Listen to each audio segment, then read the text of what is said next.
Here is the ask, a place to get a perfect Negroni. I know a place.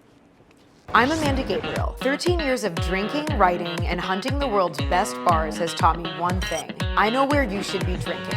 Let's get to it. So the Negroni is a really polarizing drink. I absolutely love it, but it's one of those things that's a little bit love it or hate it, the Negroni. It's very bittersweet, but if you love the Negroni, no one in New York City does it better than Dante.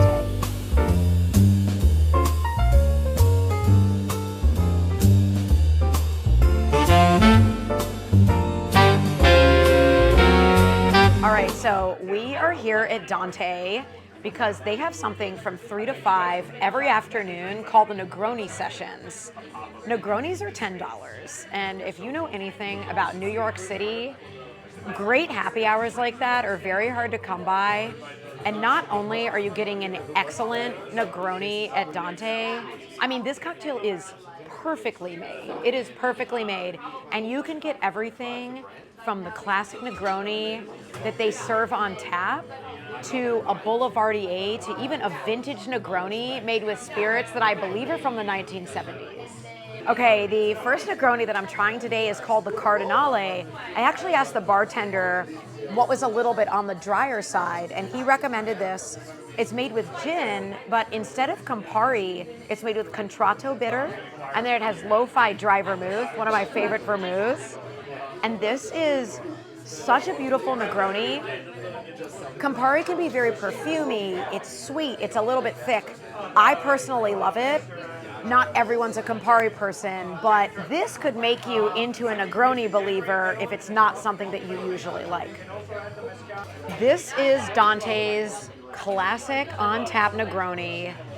This is kind of the drink that got them a lot of attention to be one of the best bars in the world. It's the classic formula. It's gin, Campari, and sweet vermouth.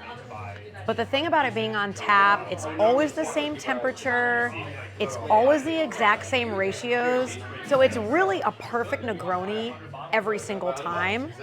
Let's give it a taste. Wow. That is truly one of the best Negronis I have ever had. It's absolutely a perfect drink. But one thing that Dante really champions is the aperitivo hour. It's something that's near and dear to my heart. It's something that we don't celebrate enough here in the United States, but in places like Italy and places like France, the aperitivo hour signals the end of the workday. So you leave the office, you go out with friends, you sit down, you have a Negroni, you have a spritz, you have a little snack. It whets the appetite for dinner. Most importantly, it breaks up your day. It is the perfect tradition, and I love that Dante celebrates it so well. The other thing about Italian aperitivo is you're not really having a drink on an empty stomach, you're gonna have a little snack.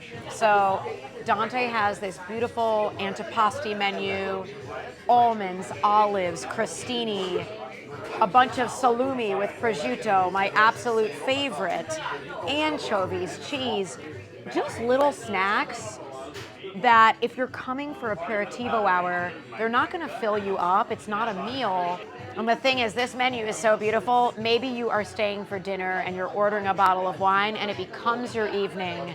I wanna talk about the vintage Negroni here at Dante.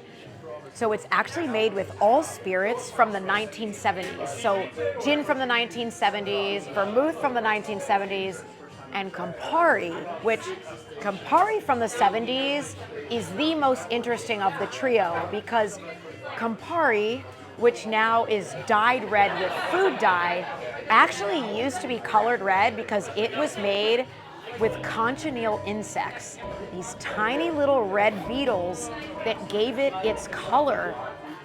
I have had a 1970s Negroni from another bar, and I have tasted Campari from the 70s, and it's crazy because the finish on Campari from the 70s is the whole personality of Campari today. Oh my God. Hendrix made them a gin, okay? number 2 Dante for being the number 2 bar in the world, and it says, cosmic congratulations from one luminary to another. Caffe Dante has been around for more than 100 years. It actually opened on McDougal Street in 1915, and it was a place where a lot of Italian immigrants from the neighborhood would come and hang out every day. So it was a real hub of the community. As you can see, they have won a ton of awards, and it is just the kind of place that is so friendly. It is such a neighborhood bar, but a destination at the same time. And that's really what makes it so special. You have to have the Garibaldi. It's a very old recipe, such a simple recipe. Such a simple Campari recipe. and orange juice. But what we did as Dante is we took it a little bit notch up, using a very high-speed juicer. And then when you put the fruit in there, it just irritates the drink. It makes it very frothy and creamy. It gives this nice texture. So when you drink it, it lingers a little bit more on the mouth. The citrus of the orange with the combination of the Campari has these beautiful bitters. And this is the Garibaldi, and it's just, you have to have the Garibaldi. There is no better place to come in New York City for a Negroni than Caffe Dante. Whether you're coming for the afternoon Negroni sessions, whether you're stopping in for lunch, coming in for a late night drink, they do aperitivo hour right. They do everything right here. It's paradise. Cheers. And if you do like the Negroni, and even if you don't, you should like and subscribe to our YouTube channel. I would love you for it. Thank you.